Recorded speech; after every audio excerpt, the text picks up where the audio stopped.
Okay, we're still waiting on the CD player, so we're going to start off with Miss B's, Leona's.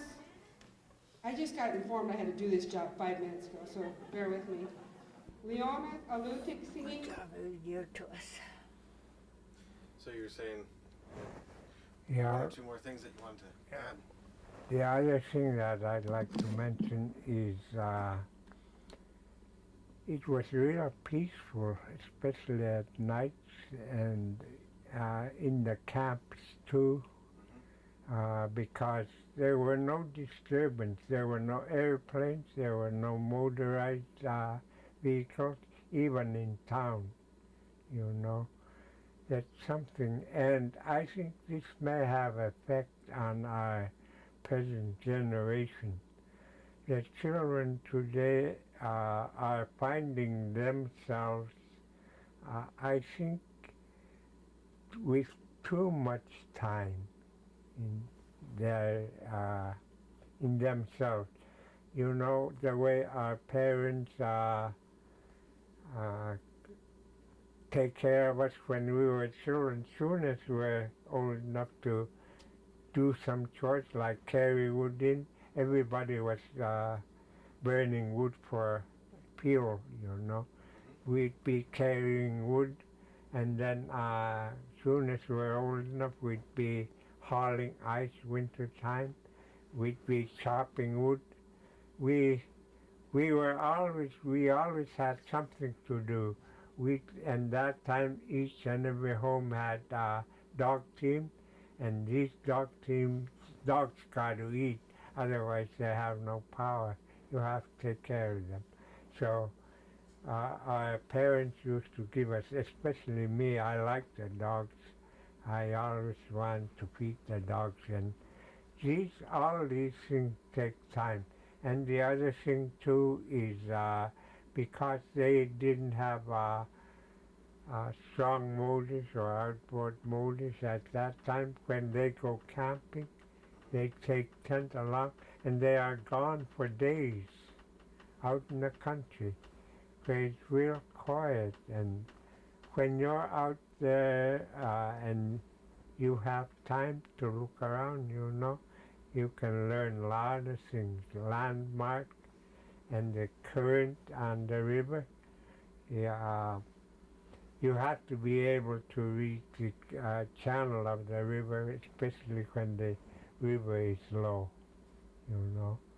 And then not only that, the elders would show us about the weather. Especially what they do is watch the morning and the evening, somewhat like sailors do, I think, because when in the evening when it's red, they always claim it's going to be windy next day. And when winter time, when they see them, what they call on the side of the sundogs, or they say the weather's going to get real cold, and always does. And when they see that hollow around the sun, it's a strong wind. And then another thing is they watch the certain points, like that point, first point up here, or that island, or the highest mountains. When you see small clouds, real dark and something like a ball, and they disappear, they always claim, don't, especially if you're out in the ocean, you better come home right now. Sometimes when I go with my dad when I was young, I used to wonder why he wanted to hurry home. He said he would say it would get windy, so at first I never even asked, but later I begin to ask. Another thing is when we were way out there, he would go out and look at when it's real calm, he would go out and look at the water. And then sometimes after he looked at the water, he'd come back and said, they just have a cup of coffee or something and we better go home. And I begin to get curious and I ask him this, what he said.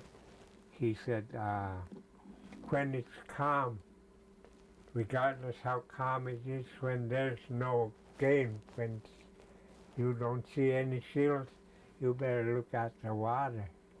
And when it's moving, like anything down there, inside the water, he said the storm is coming.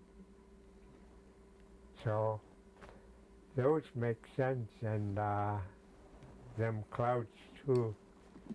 So those are the things. The other thing in regard to children, I think it's the TV especially, and mixture from other areas when they go to school, mingle.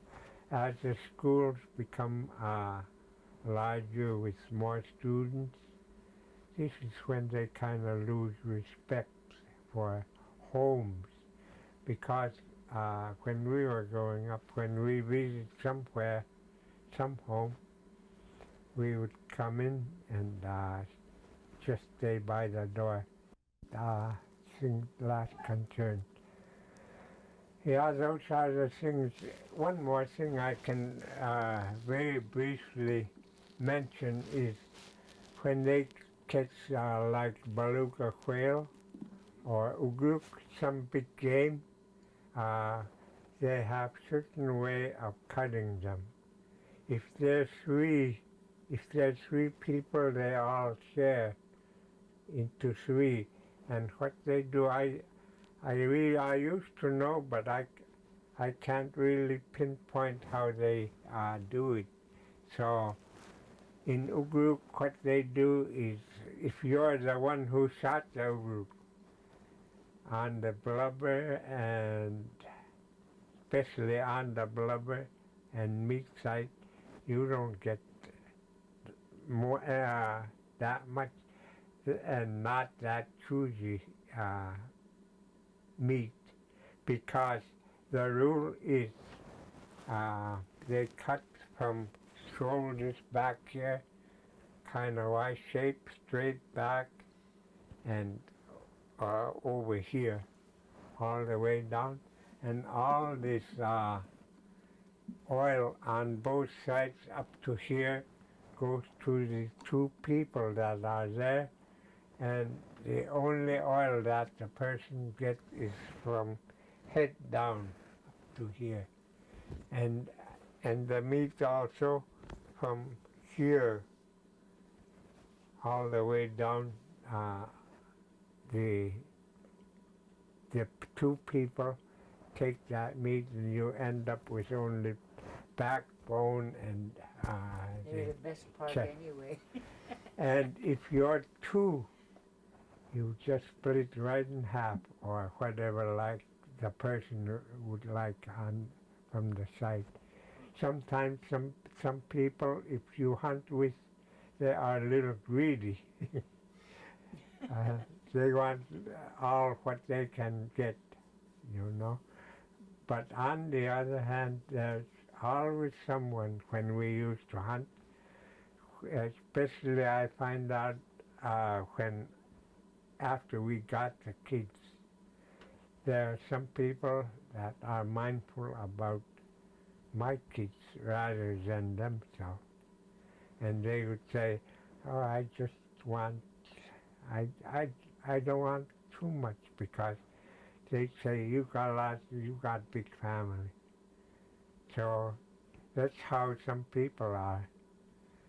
So those are the things. And in whale, it's a little different, and I can't hardly remember how for one thing, I never watched that close anyway. Get the resources, they are always sharing. They're always happy to share with anyone who needs. So those are some of the things I miss. One other thing too, I'll make this the last one. The camps were always respected. No matter where you camp, You don't lock anything. You don't take anything. If you are coming back to the camp, if it's a camp where you are camping for trapping or fishing, you just close the door, tie the door, so the wind won't tear your tent. You leave everything, and when you come back, you find everything right there. Nothing is taken. And if someone happened to be short, that's another rule that they had. You can help yourself, but make sure you tell the people who owns the tent. Or else, too, if you can replace them. Those are no longer. Even after we get outboard motors, we used to leave our gas in the boat. Nobody touched them. Now, you don't only lose gas. Just last trip, I had to borrow gas tank from our nephew because we had two practically new gas tanks. One of them was taken from by the back door and the other from the boat. They don't only take gas. At first they used to just take the gas, empty the tank. Now they take container and everything. And I always think maybe pretty soon they'll take the whole motor. We did. We did miss our boat one time. The whole These boat. people that visited here to Unalakleet from up north, I won't say the name of the village. They took our boat, our motor, then they traveled back. And our tanks were full. They just take it and go back to their own village without even asking us. Next day, our boat was gone the whole We day. were planning to go up to our camp. I went up, no boat. Half of the line was there. It was cut off with knife. It's very discouraging because we grew up when people ask first, or they would say, let me borrow. And one thing too, I can say this too about children, about families that have big families. When we were growing up, as soon as we're able to help at home, we help at home. All of us have chores to do. Because you have to wash clothes with washboard, and you got to have good water too, not salty. Salty water won't clean nothing. We would haul water in the evening so we can wash clothes next day. When we haul water in the evening, when the tide closes the good water, just like it closes the gate of the good water, the salt water does. When it's coming, it stops the river from going out. Mm-hmm. It pushes the salty water. And that's when we used to watch for that if we want to wash clothes next day. But it's not only that. I taught bilingual for 12 years in this school here in our town. And I learned pretty much from the children that I taught. Then I told them how we were taught in our way, the way our children brought us. Everyone that's in one house have to take part in all kinds of chores, which are many.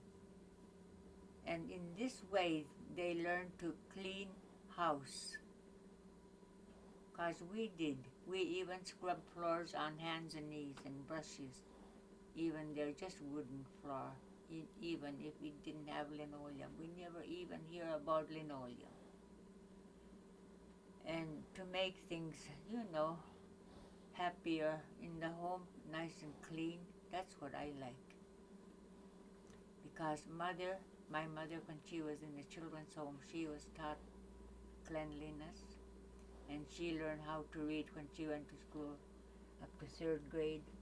Then she taught us what she learned from these people that were running that children's home. And then when they came from Sweden, they didn't just teach about cleanliness and vegetables too in Unalakleet. They learned good stuff, good things, good reading, and what the Bible says. And let me say this: I read the history of Unalakleet. In fact, I had the book. I always hide it. I didn't want to lose it because it's the history of the gospel. And this man, he died here. He even have a grave in our graveyard over there. And when he was coming from St. Michael, he was waiting for transportation from St. Michael, and there was army camp down there, big army in that First World War. And then when he was waiting to have a way to come here, because he don't know the land if he walk here, to walk over here.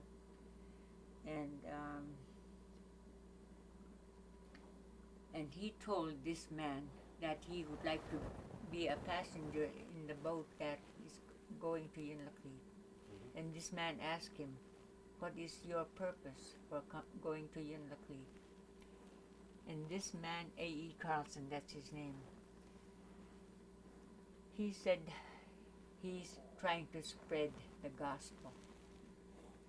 And this man turned around and said, "Why did you want to go over there? Eskimos have no souls." That's a harsh thing to say. No matter what kind of person, it may be a white man, a black man, a brown person, anything. We all have red blood. Our tears are salty. We feel the same hunger pangs that hurts. And all of us have different way of surviving in many different countries. And this man stayed. When there was gold rush for Nome, some of the people that came to preach the gospel here in this area, all the way from Galvin, from Unalakleet to Galvin, they go along with the gold diggers. But this man came back and started working on what purpose he's here for. But he died here. And this man, what my husband mentioned, Nashaluk, that was a chief at that time, these people had never seen a white man before with glasses on. And this is the first time they saw a person wearing glasses. So they named him Ishgalik. That means a man or a person with glasses on. And that's his Eskimo name, Ishgalik. They named him a man with glasses on or a person with glasses on. So that's how he got his native name. And when his wife died, she made a will that if she died, she would like to be buried by her husband here in Unalakleet. And her body came one time. And if I should have digged for those pictures what the first children's home, very first children's home, their pictures are there. In her casket, A.E. Carsons' wife's body was there, and the picture was taken. And they were old now, the first children's home that were, in the first children's home that were first children, orphans. Mm-hmm. And my mom was there, and his mom was there too, because she'd go to school with them. Her mom was living, but her dad died. And one thing too that I would like to mention here, when Alaska was being bought from Russia, he had two grandmothers that survived during that time. I can tell because I heard her talking. His grandmother on his father's side, she said,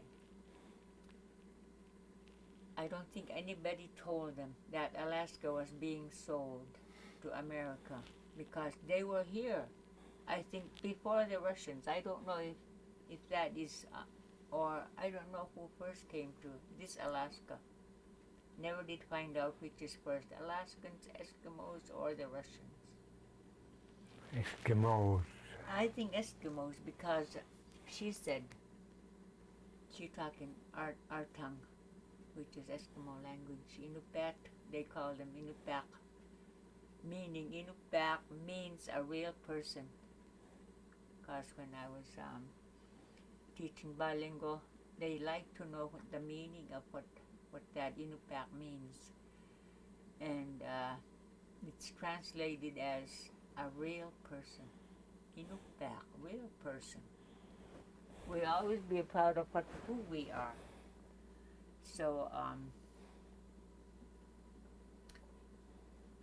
one thing I'm really glad about too for this day and age is that we now have running water and electricity, and it makes it much easier for us to have a home, and we can clean anytime. We were taught cleanliness in school, which was BIA. But the bad part was when they tried to let us forget, not to speak our language anymore in school, starting in school. I never go to school till I was 7 years old. Because we wintered in Yukon, where there was no school and everybody speak Yukon language, and we learned it. I came from 9 children.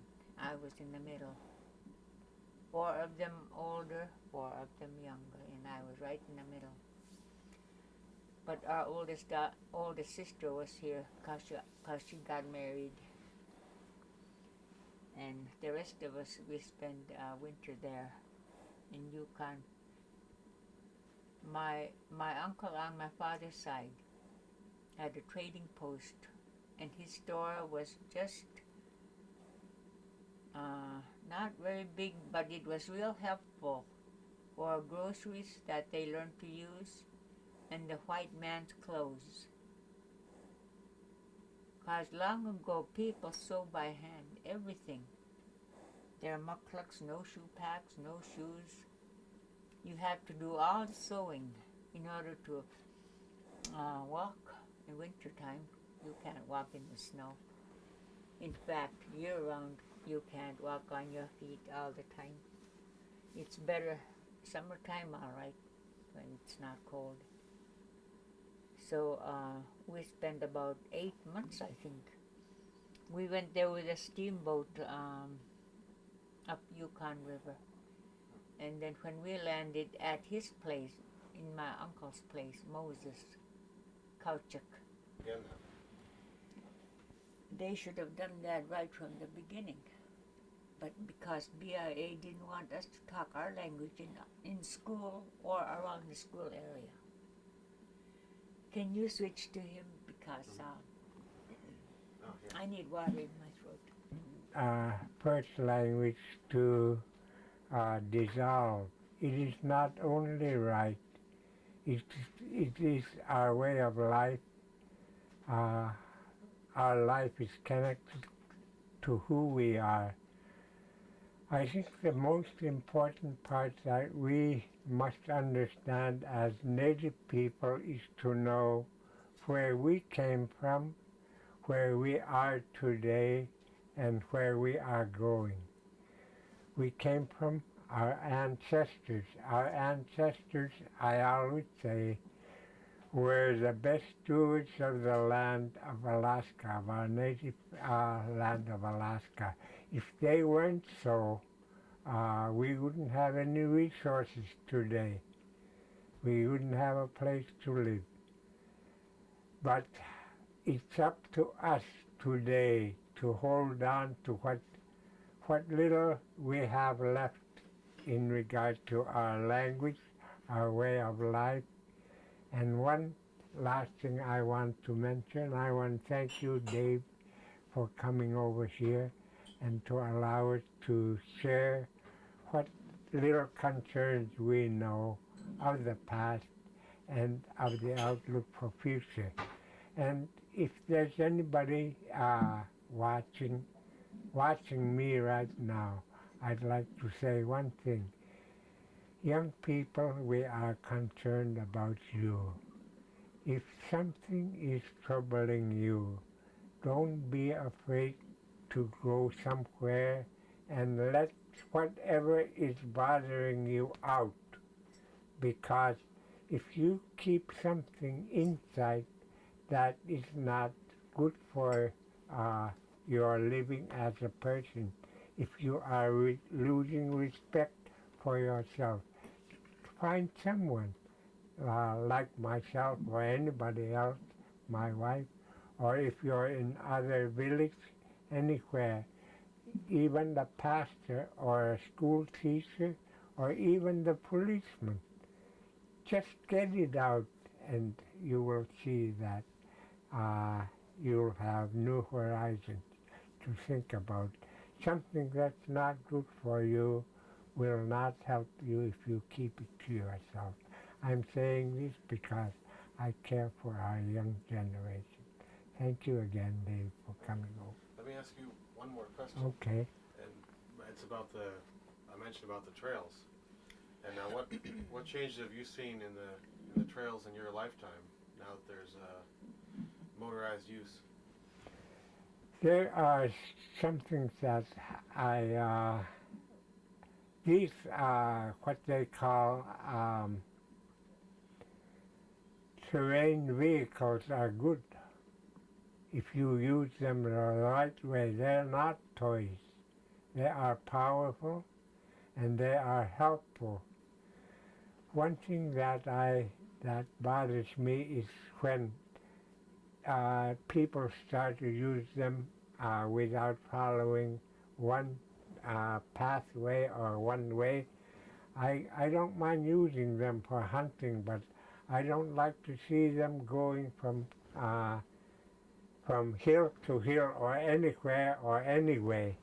And that includes the snow machines too. Even with dog team long ago, sometimes we hesitate to travel in certain areas because you know how dogs they do dropping and they pee here and there. Those things are not very good for the resources or the animals.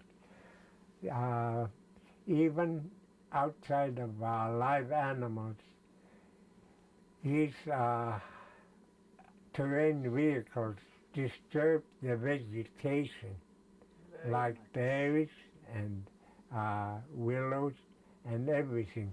They disturb that. So that's something that I'd like to always pass on to our young generation. And if anyone with terrain vehicles take care of them, those things will last a lot longer and for the right purpose. And one more thing, don't disturb the community people, especially nighttime when there are school children that need rest too. Sometimes it disturbs us. Becoming old, it's so easy to be disturbed, I guess. Before we have these terrain vehicles, we have to walk, we have to pack. It's not very easy to pack, especially heavy meat like bear meat or even caribou meat or moose meat, especially in a kind of swampy area. And sometimes the area would be short, you know, but it would be full of these what we call niggerheads and real deep. And to go on a dry area, you have to make a great big beeline to where you want your meat. So it's, if you have to get your meat, you can get them after you kill. But another thing I really don't think that is necessary is to climb up every hill and every knoll to look for the game. Most time you can see signs from the animals, and you can leave your vehicle in one place, and chances are you can get a lot closer to the animal that you are hunting by walking. Right now I can't even walk a mile no more, so to speak, without resting.